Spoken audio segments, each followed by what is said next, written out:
Hello, good morning student. How are you all student? I hope you are all fine.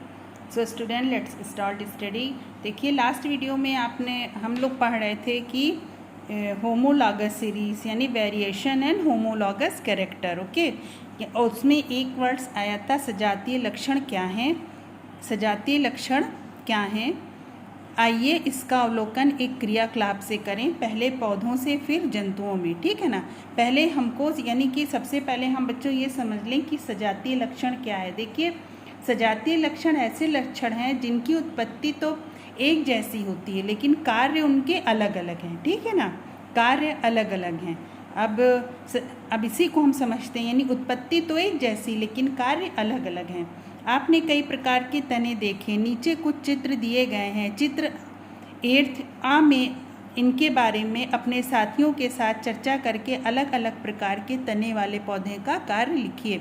देखिए यहाँ पर बच्चों कुछ आपको फिगर दिए गए हैं, यहाँ पर क्या चीज़ है उसको देखना है। ठीक है ना, जैसे कि यहाँ पे कुछ पौधे दिए गए हैं, पौधों में सजातीय लक्षण भी दिखा दिए गए हैं। ठीक है ना, अब इसको देखते हैं कि कैसे। दिए गए चित्र से स्पष्ट है कि प्रतान यानी कद्दू, झुमलता जिसको बोलते हैं, कांटे, नींबू तथा कंद, आलू, इन सभी की उत्पत्ति तने की कलिका से हुई है। यानी इन सबों की उत्पत्ति किससे हुई है? तने की कलिका से। पर इनके कार्य क्या हैं? अलग अलग हैं, लेकिन कार्य इनके सबके अलग अलग। यानी कि अभी हम लोगों ने सजातीय लक्षण में देखा था ना कि उत्पत्ति तो एक जैसी है पर कार्य अलग अलग हैं। तो यानी कि अब जो है हमारा कद्दू हो गया, कांटे हैं, आलू है, नींबू है, आलू, इन सभी की उत्पत्ति तने की कलिका से हुई पर इनके कार्य अलग अलग हैं। इस प्रकार हम पौधों की उत्पत्तियों में भी, पौधों की पत्तियों में भी सजातीय लक्षण देख सकते हैं। तो आपने अभी क्या देखा इन पौधों में कि उत्पत्ति तो एक जैसी है पर कार्य इनके अलग अलग हैं। आप पत्तियों में भी सजातीय लक्षण को देख सकते हैं। नेक्स्ट पेज से देखिए, यहाँ पे कुछ डायग्राम बना है ना बच्चों। पक्षी, चमगादड़, डॉल्फिन, सील का तैरना, कुत्ता, मनुष्य, भेड़ और छछूंदर।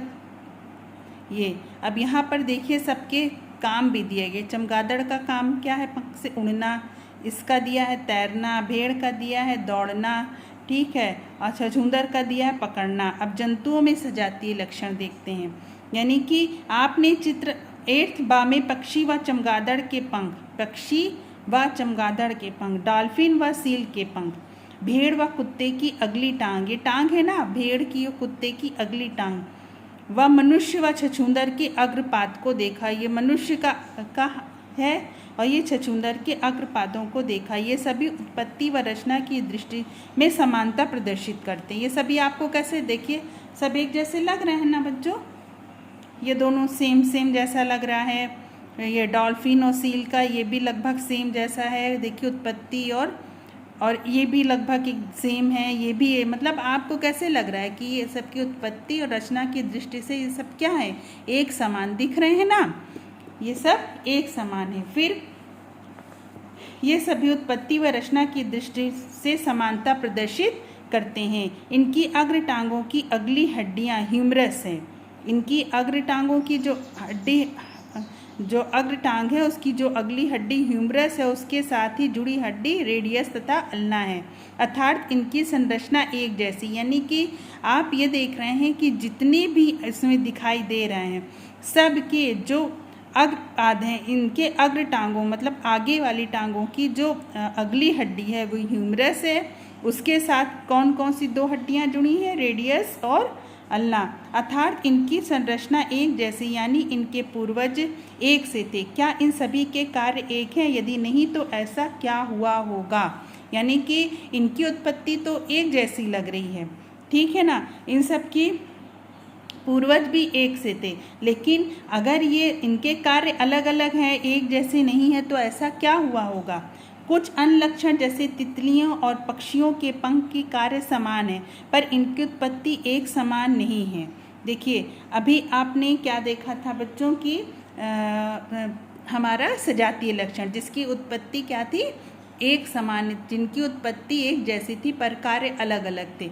अब हम लोग क्या पढ़ रहे हैं इस पैराग्राफ से, समृद्धि लक्षण, ठीक है ना। समृद्धि लक्षण यानी कि जिनकी उत्पत्ति अलग अलग है लेकिन कार्य एक समान है। जैसे कुछ अन्य लक्षण, जैसे तितलियों और पक्षियों के पंख का कार्य समान है पर इनकी उत्पत्ति एक समान नहीं है। एक तरफ जहाँ पक्षी का पंख उसके अग्र टांग से बना है, वहीं तितलियों का पंख उसकी टांग से नहीं बल्कि मुख्य रूप से त्वचा से बना है। यानी कि इनकी उत्पत्ति तो एक जैसी नहीं लग रही है, लेकिन पक्षी का पंख भी उड़ने में काम आता है, तितली का पंख भी उड़ने में काम आ रहा है। तो इनका कहने का मतलब ये है कि उत्पत्ति तो एक जैसी नहीं है लेकिन कार्य समान है। इस प्रकार के लक्षणों को हम क्या बोलते हैं बच्चों, समृद्धि लक्षण यानी एनालॉगस कैरेक्टर। अभी हम लोगों ने क्या पढ़ा था, होमोलॉगस कैरेक्टर पढ़ा ना, सजातीय लक्षण। और अब ये जैसे अभी हम लोगों ने क्या देखा था, जंतुओं में सजातीय लक्षण। अब तितली और पक्षियों का, जो अभी हम लोग ने बटरफ्लाई और बर्ड्स का भी एग्जाम्पल लिया है ना, कि जो बर्ड्स हैं उसकी जो अग्र टांग है वो पंख की है, जबकि जो तितली के जो पंख हैं वो उसकी टांग नहीं है बल्कि वो उसकी स्किन है, मुख्य रूप से त्वचा से बनी है। क्लियर है ना। तो यानी कि ये दोनों अलग अलग हैं लेकिन दोनों के कार्य यानी वर्क इन दोनों का सेम है। इस प्रकार लक्षणों को हम क्या बोलते हैं बच्चों, समृद्धि लक्षण यानी एनालॉगस कैरेक्टर कहा जाता है, जो ये दर्शाता है कि इनके पूर्वज अलग अलग थे। अर्थात सजातीय लक्षण ऐसे लक्षण जिनकी उत्पत्ति एक जैसी जबकि कार्य अलग अलग है, और समृद्धि लक्षणों में उत्पत्ति अलग अलग है पर कार्य एक जैसे। देखिए दोनों में डिफरेंस अभी आपको अच्छे से समझ में आ गया होगा कि सजातीय लक्षण ऐसे लक्षण हैं जिनकी उत्पत्ति एक जैसी पर कार्य अलग अलग हैं, और समृद्धि लक्षण की उत्पत्ति अलग अलग है पर कार्य एक जैसे। इसको बच्चों आप लोग अपनी बुक में अंडरलाइन कर लीजिएगा, ताकि जब भी आप इस लेसन को देखेंगे पढ़ेंगे तो आपके दिमाग में ये फ़ौरन से आएगा कि, और इस अंडरलाइन को आप एक बार फिर से रिपीट कर पाएंगे। अब हमारा नेक्स्ट टॉपिक है चयन और विकास यानी सिलेक्शन एंड इवोल्यूशन। देखिए, बीगल का सफ़र ख़त्म हुआ तो डार्विन इंग्लैंड लौटकर अपने अध्ययन का विवरण तैयार करने में लग गए। बीगल का सफ़र करने थे ना, डार्विन ने किया था।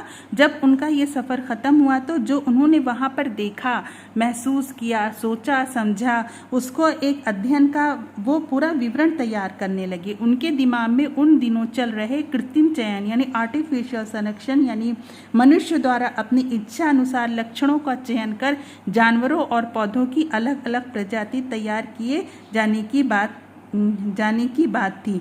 यानी कि जब ये सब कर रहे थे तो उनके दिमाग में क्या चल रहा था कि उन दिनों चल रहे जो आर्टिफिशियल सिलेक्शन था, आर्टिफिशियल सेलेक्ट एक तो नेचुरल सिलेक्शन होता है जिसको कि नेचर सेलेक्ट करता है ना नई नई प्रजाति बनाने में, और एक होता है कृत्रिम सिलेक्शन, ठीक है ना, जिसको आर्टिफिशियल सिलेक्शन जिसको कि मनुष्यों के द्वारा होता है। आजकल देखिएगा आर्टिफिशियल सिलेक्शन के द्वारा बहुत से एनिमल्स हैं और प्लांट्स हैं, इस तरह से नई नई उनकी स्पीसीज जो है वो इसी आर्टिफिशियल सिलेक्शन के द्वारा तैयार की जा रही है।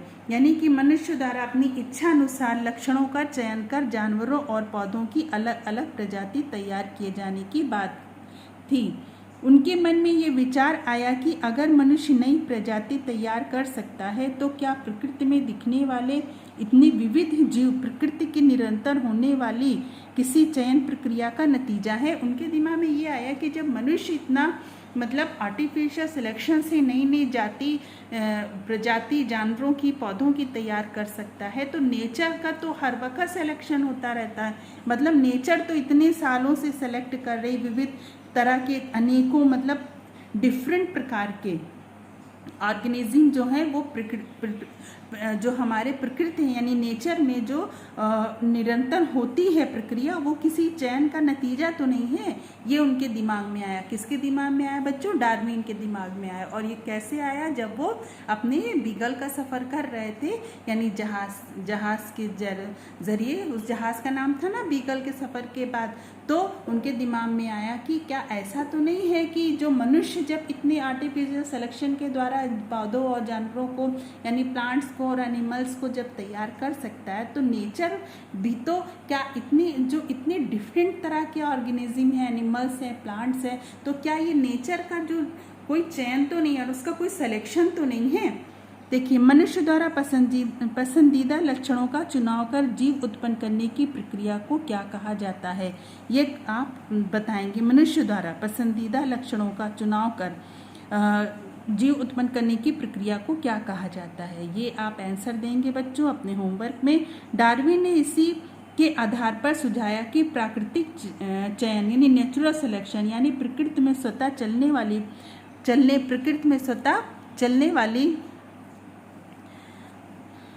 चलने वाली चयन की प्रक्रिया से दुनिया के अधिकांश जीव की उत्पत्ति हुई है। अब जैसे आर्टिफिशियल सिलेक्शन जब उनके दिमाग में आया तो डार्विन ने इसको एक गुत्थी सुलझा दी, मतलब एक आधार बेस को सुलझा दिया कि जो नेचुरल सिलेक्शन है जो होता है लगातार यानी प्रकृति में, नेचर में, तो ये अपने आप चलने वाली एक प्रोसेस है। इसको कोई करता नहीं है कि नेचर में ये इस तरह की कोई प्रोसेस होती है, इस तरीके की प्रोसेस अपने आप चलती है। तो दुनिया की जो अधिकांश जीव की उत्पत्ति होती है वो प्राकृतिक चयन की प्रक्रिया ही है। उनके दिमाग में आया कि जो इस तरीके के ढेर सारे जीव जो बन रहे हैं ये क्या है? ये नेचुरल सिलेक्शन ही है नेचर का। फिर है प्राकृतिक चयन की प्रक्रिया को समझने के लिए पृष्ठ क्रमांक 341 में इन अध्याय संबंधी परियोजना कार्य जरूर करें। आपको पीछे एक प्रोजेक्ट वर्क दिया गया है प्राकृतिक चयन का, इसको आप देखेंगे बाद में और समझेंगे। फिर है परियोजना कार्य में प्राकृतिक चयन की प्रक्रिया के बारे में हमारी क्या समझ बनती है?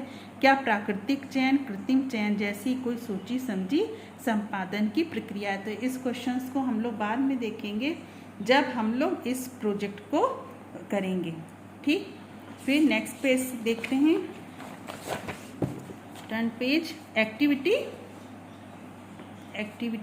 2। यहाँ पर देखिए कुछ डायग्राम आपको बुक में बने हुए हैं। एक तो मूली का खेत दिखाया जा रहा है ना, देखिए ढेर सारे ढेर सारे प्लांट है ना यहाँ पर, 1 2 3 4 5 6। अब देखिए यहाँ पर क्या हुआ, बाढ़ में कुछ पौधे जो बह जाना, ये देखिए कि सब बह जा रहे हैं और अब 6 में से ओनली 2 ही आपको यहाँ पर दिख रहे हैं। मूली के खेत में जो बचे पौधे वो दिख रहे हैं। अब नीचे कुछ चित्र दिए, इन्हें देखकर तर्क सहित बताइए कि चित्र किस प्रकार का चयन दर्शाया गया है। तो बच्चों वो देखिए ये भी आपको ही बताना है, बहुत इजी है ना, इसमें तो कर पाएंगे? ठीक है, तो यहाँ पर बच्चों आपको इस डायग्राम को देखकर होमवर्क में ये बताना है कि ये जो 2 पौधे यहाँ पर बच रहे हैं, 2 प्लांट्स आपको दिख रहे हैं ना, तो ये 2 प्लांट जो हमारे हैं वो रेडिश के, वो क्यों बचे हुए, बाकी क्यों बह गए? ठीक है ना, तो ये आपको तर्क सहित बताना है। देखिए नेक्स्ट डायग्राम है यहाँ के बुक में आपको। क्या आप जानते हैं ये कृत्रिम चयन का ही नतीजा है कि आज धान, गेहूं इत्यादि की हजारों किस्में पाई जाती, जो तरह तरह की किस्में तैयार की जा रही हैं और जिसकी आप पहले के कंपेयर में बच्चों अब जो प्रोडक्शन है क्रॉप का वो बहुत ज़्यादा ग्रेन का प्रोडक्शन बढ़ चुका है। पहले तो इस तरीके से इतनी जो जाती थी उसका इतना ज़्यादा प्रोडक्शन नहीं था, मतलब, लेकिन अब जो एग्रीकल्चर है, एग्रीकल्चर की जो हमारी ये साइंस की एक वो एग्रीकल्चर की जो ब्रांच है उसमें तरह तरह के रिसर्च से इससे अब इसका प्रोडक्शन भी काफ़ी बढ़ गया। देखिए ये कृत्रिम चयन का ही नतीजा है कि आज धान की, गेहूँ की, आप देखते हैं तरह तरह की धान की खेती होती है ना, गेहूं की हजारों किस्में पाई जाती हैं। सब्जियों में भी कई किस्में और प्रजातियां मनुष्य द्वारा चयन का ही नतीजा, यानी मनुष्य के द्वारा ही चयन का नतीजा। अब यहाँ पर देखिएगा कुछ डायग्राम है, इसको इम्पोर्टेंट है बच्चों। देखिए सरसों की प्रजाति मनुष्य द्वारा सब्जियों के खाए जाने वाले भाग, जैसे कि प्रजाति जो है सरसों की प्रजाति में प्रजातियां हैं उसमें मनुष्य द्वारा सब्जियों के खाए जाने वाले भाग हैं। देखिए नवल गोल तना है, मूली जड़ है, ब्रोकोली है, ये तो क्या है, ये तना है ना जिसको हम सब लोग खाते हैं। मूली क्या है, एक जड़ के रूप में है, रूट है जिसको as a edible food, okay. फिर ब्रोकोली है, ये क्या है, कलिका व तना है। सरसों की पार्श्व कलिकाएँ होती हैं जिसको लिया जाता है। पत्ता गोभी, ये भी कलिका है। फूल गोभी पुष्प कलिका, यानी इन सब भागों को जो खाया जाता है उनके यहाँ पे पार्ट्स नीचे दिए गए हुए हैं। फिर है देखिए नेक्स्ट पेज से डार्विन की बीगल यात्रा के लगभग 20 साल के बाद एक और वैज्ञानिक इंग्लैंड से अमेरिका तथा एशियाई द्वीपों एक बीगल जैसी खोजी यात्रा में निकले थे। देखिए, जब तक डार्विन ने खोज की उसके 20 साल बाद एक और वैज्ञानिक जो इंग्लैंड से थे अमेरिका तथा एशिया के द्वीपों तथा बीगल जैसी खोजी यात्रा में निकले थे। उनको क्या ज़रूरत थी, वो मान लेते इस बात को कि बीगल ने जो कार्य किया वो सही है विविध, लेकिन लोगों में क्यूरियोसिटी होती है, मतलब कि ये अच्छा है, क्यूरियोसिटी होती है, इससे आपको तरह तरह की जानकारी भी मिलती है कि हो सकता है कि कुछ चीज़ें उनसे छूट गई हों, ठीक है ना। फिर डार्विन से फिर जब ये इस पर रिसर्च हुआ, खोज हुई, तो फिर और चीज़ें उभर कर सामने आई जिससे स्टडी में आगे और नेचर को जानने में उससे सहारा मिला। तो यानी कि जो हमारे वैज्ञानिक इंग्लैंड से अमेरिका तथा एशियाई द्वीपों एक बीगल जैसी खोजी यात्रा में निकले थे, वो कौन, उनका क्या नाम था बच्चों, ये अल्फ्रेड रसेल वेसल थे। क्या थे ये, अल्फ्रेड रसेल वेसल। यानी कि डार्विन के बाद जो खोजी यात्रा पर निकलने वाले वैज्ञानिक कौन से थे, अल्फ्रेड वेसल।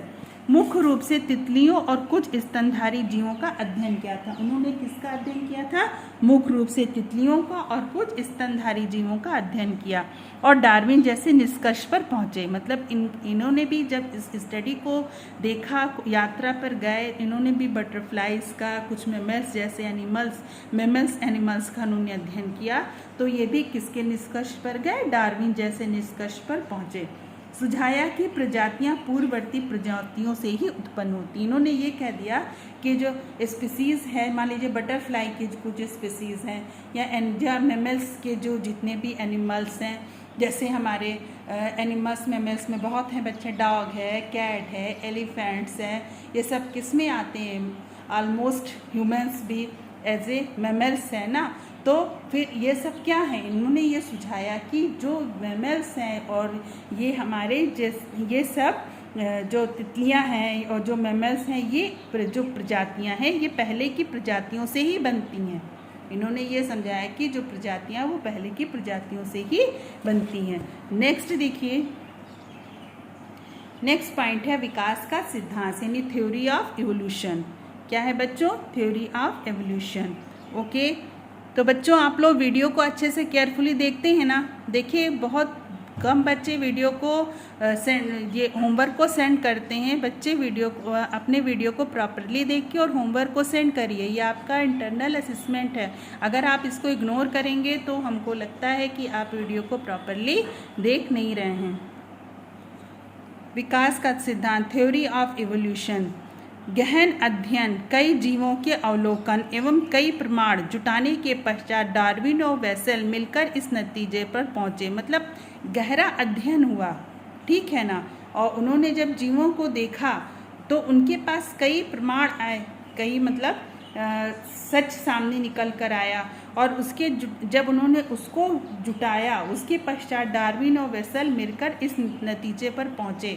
तो क्या नतीजे थे बच्चों, उसको पॉइंट वाइज दिया गया है, इसको देखिए बहुत अच्छे से समझिएगा, इम्पॉर्टेंट है। फर्स्ट पॉइंट है, जीवों में विविधता पाई जाती है, जीवों में विविधता पाई जाती है जिसके कारण उनके जीने की क्षमता में भी थोड़े बहुत अंतर पाए जाते हैं। मतलब जीव तो एक ही जैसे हैं लेकिन आपस में विविधता पाई जाती है जिसके कारण उनके जीने की क्षमता में भी थोड़े बहुत अंतर पाए जाते हैं। कोई कम जीता है तो कोई ज़्यादा, किसी के कम संतानें होती हैं तो किसी की ज़्यादा।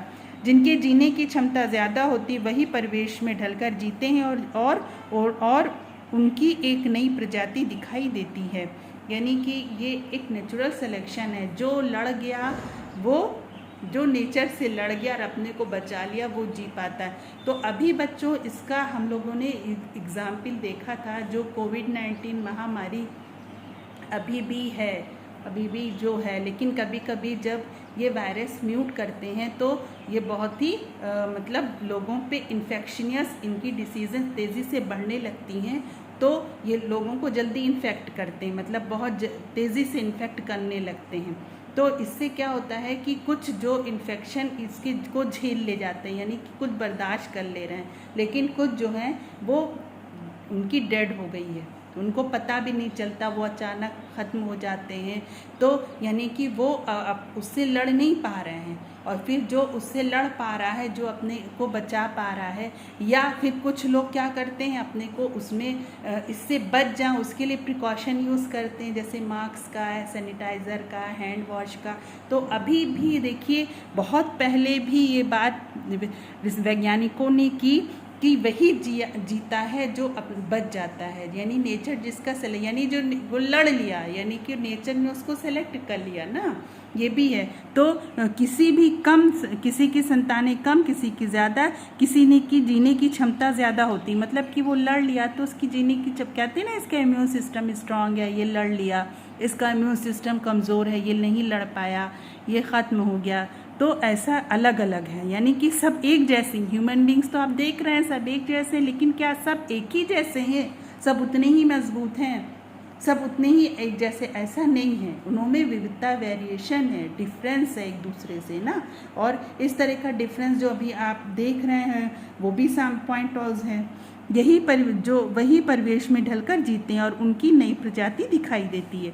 दूसरा पॉइंट है, विश्व में प्रजातियों की रचना एक झटके से नहीं बल्कि पहले से मौजूद प्रजातियों से हुई। अचानक ही कोई प्रजाति नहीं बन जाती है कि अचानक से कोई प्रजाति उत्पन्न हो गई, वो पहले से मौजूद प्रजातियों से ही होती है। विश्व में यानी वर्ल्ड में विविध प्रकार के उत्पत्ति एक समान पूर्वज से हुई है, इसीलिए विकास, यानी कि विविध जीवों की उत्पत्ति एक समान पूर्वज से हुई है, इसीलिए विकास की प्रक्रिया एक शाखित पेड़ के रूप में दर्शाया जा सकता है।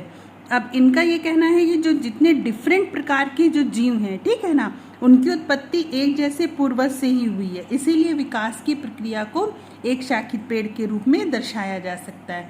अब यहाँ पर देखिए डार्विन का बनाया गया चित्र विकास का शाखित पेड़ इस तरीके से दिखा रहा है कि ये, यानी कि एक ही यहाँ पर नंबर 1 एक दिखा रहा है, यानी इनका कहना है कि एक ही प्रकार के जीवों से उत्पत्ति सबकी हुई है, ठीक है ना। तो उनका है कि एक ही प्रकार के जब जीवों से उत्पत्ति हुई है तो इस तरीके से शाखित पेड़ से इन्होंने दिखा दिया, जैसे A, B, C, D ये सब शाखाएं हैं, इससे इनको दिखाया। किसी भी जगह की जनसंख्या में पाए जाने वाले जीवों में विभिन्नताएं होती हैं, यानी कि कोई भी जगह में जो जनसंख्या है, अभी आपने बच्चों देखा था ना ग्लापागोस द्वीप समूह पे जो फिंच के प्रजाति थे चोंच में, उनकी चोंच में बहुत ही एक दूसरे से विविधता, वेरिएशन देखा था ना, विभिन्नताएं थी ना एक दूसरे से, और इनमें से कुछ विभिन्नताएं एक से पीढ़ी से दूसरे पीढ़ी में जाती हैं, यानी कि इसमें जो कुछ विभिन्नताएं हैं वो एक पीढ़ी से दूसरी पीढ़ी में, एक पीढ़ी से दूसरे पीढ़ी में जो विभिन्नताएं हैं वो जाती हैं। अभी आपने फिंच में यानी देखा था किसी की चोंच नुकीली थी, किसी की चोंच छोटी थी, तो किसी की चोंच फल खाने वाली थी बच्चों, और किसी की चोंच कीड़ा खाने वाली थी। इस तरीके से खाने के बेस के आधार पर ही उनकी चोंचों में भी अंतर आया। तो यानी और हैं सब एक ही फिंच जाति के, लेकिन जीवों में विभिन्नताएं हैं। इसका भी एग्जाम्पल आपने देखा था, और जो विभिन्नताएं थी वो एक पीढ़ी से दूसरे पीढ़ी में भी जाती हैं। पॉइंट 5, हर प्राणी विशेष का अस्तित्व बनाए रखने के लिए उनमें कुछ खास विभिन्नताएं होती हैं, यानी कि हर कोई प्राणी अपने अस्तित्व को बनाए रखने चाहता है ना, और उनमें कुछ खास विभिन्नताएं होती। एक प्रजाति में ये विभिन्नताएं एक पीढ़ी से दूसरे पीढ़ी तक पहुंचती हैं, तो धीरे धीरे संतान पीढ़ी जनक पीढ़ी से विभिन्न होती रहती है और एक नई प्रजाति के रूप में ले लेती। प्रजाति का विकास पीढ़ी दर पीढ़ी पहुंचने वाली ऐसी कुछ विभिन्नताओं से होता है, और किसी परिस्थिति में ये लाभदायक सिद्ध होती हैं, यानी कि कभी कभी जो विभिन्नताएं हैं वो कुछ खास हो जाती हैं, कुछ विभिन्नताएं खास होती हैं जो एक ही प्रजाति में हैं, और ये एक पीढ़ी से दूसरी पीढ़ी तक पहुंच जाती हैं। और जब ये एक और धीरे धीरे संतान जो होते हैं वो जनक पीढ़ी, यानी जो संतान है वो अपने पेरेंट्स पीढ़ी से क्या होते हैं, वो अलग रहते हैं और एक नई प्रजाति का रूप ले लेती। प्रजाति का विकास पीढ़ी दर पीढ़ी पहुंचने वाली कुछ ऐसे विभिन्नताओं से होता है, और किसी परिस्थिति में ये लाभदायक सिद्ध होती है। 6 पॉइंट है, लाभदायक विभिन्नताओं वाली विविध प्रजातियां किसी आवास में पनपने लगती हैं, यानी कि जो लाभदायक हैं, जो क्या है, लाभदायक रहती हैं, यानी कि जो बेनिफिट्स वाली विभिन्नताएं होती हैं वो विविध प्रजातियों में किसी आवास में पनपने लगती है और समय के साथ साथ इन प्रजातियों की आबादी में वृद्धि होती है जो पहले से उपस्थित प्रजातियों की आबादी को प्रभावित करती है। उस आवास में जीने के लिए ज़्यादा सक्षम प्रजाति की आबादी आम प्रजातियों की आबादी का स्थान लेने लगती है। इस प्रकार प्रजाति की आबादी में क्रमशः बदलाव रहता है और उससे जीवों का विकास चलता रहता है। तो बच्चों, इस प्रजाति के बदलाव को जो विकास चल रहा है उसका सबसे अच्छा एग्जाम्पल आप आदिमानव से ले सकते हैं। जो आदिमानव थे वो कैसे थे, उनके शरीर पे बड़े बड़े से, उनके जो बॉडी पे उसके हेयर थे बड़े बड़े से, ठीक है ना, वो कैसे झुक के चलते थे, जस्ट लाइक के चिंपैंजी की तरह चलते थे। लेकिन धीरे धीरे उनमें कुछ अपने माइंड का यूज़ किया, उन्होंने आग जलाना सीखा और यानी कि औजार बनाने सीखे, फिर उसका आप फिजिकल वर्क होने लगा उनके हाथों से, धीमे धीमे फिर मेंटल वर्क बढ़ा और जब ये इतना बेनिफिट हो गया, इतना लाभदायक हो गया कि ये एक पीढ़ी से दूसरी पीढ़ी में जाने लगा। जब ये एक पीढ़ी से दूसरी पीढ़ी में जाने लगा तो पहले के मानव और अब के मानव हैं, तो पहले भी बोलते हैं कि ह्यूमन बींग्स, लेकिन अब वाले और तब में एक लॉन्ग डिफरेंस है ना, तो यानी कि वो हमारा क्या हो गया, जब एकदम डिफर कर गया। वो जो वेरिएशन था, विभिन्नताएं थी लाभदायक, वो एक पीढ़ी दर पीढ़ी आगे बढ़ी और एक नई प्रजाति का रूप लेने लगी ना। जैसे लगा कि नहीं, ये मनुष्य तो अलग ही प्रजाति है, नहीं ये मनुष्य पहले वाले आदिमानव थे वो दूसरी प्रजाति के थे, ये अलग प्रजाति के।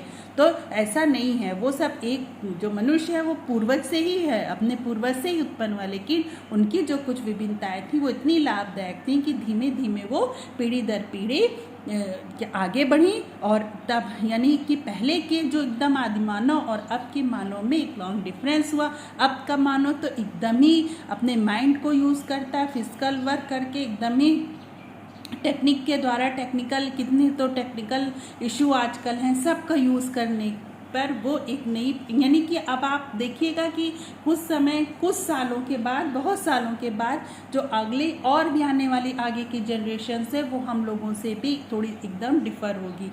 तो इस तरीके से वेरिएशन चलता रहेगा, ये कभी रुकने वाली प्रक्रिया नहीं है।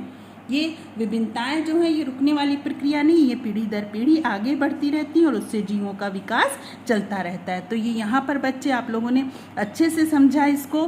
क्या डायनासोर का विलुप्तीकरण किसी सक्षम प्रजाति के विकास के कारण हुआ, इस संदर्भ में आपकी क्या राय है? तो इसको सोचिएगा आप लोग, इसको होमवर्क में नहीं करना है, सिर्फ 2 क्वेश्चंस को आपको होमवर्क में करके सेंड करना है।